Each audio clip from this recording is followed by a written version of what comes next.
पाकिस्तान भर में ईद का चांद नजर आने से पहले गोश्त वालों ने महंगाई का चांद चढ़ा दिया। मुंह मांगे दाम मांगने वाले दुकानदारों से आवाम परेशान हो गई।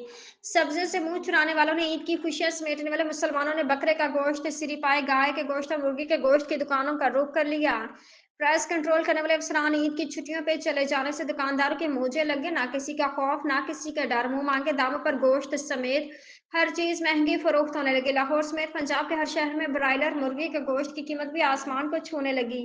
बकरे का गोश्त 2500 रुपए से 2600 रुपए का 900 ग्राम फरोख्त होने लगा, जबकि बगैर हड्डी के गाय के गोश्त की कीमत भी 1300 से 1400 रुपए तक पहुंच गई। गोश्त खोर हो या हलीम निहारी, मुर्ग चने और सिरिपाए खाने के शायकीन भी महंगाई के तूफान से न बच पाए। सिरिपाए, कलेजी, फेफड़ा फरोख्त करने वाले दुकानदारों ने भी मुंह मांगे दाम वसूल किए। किसी को भी ना अल्लाह का डर, ना ही पाकिस्तान के किसी कानून का खौफ।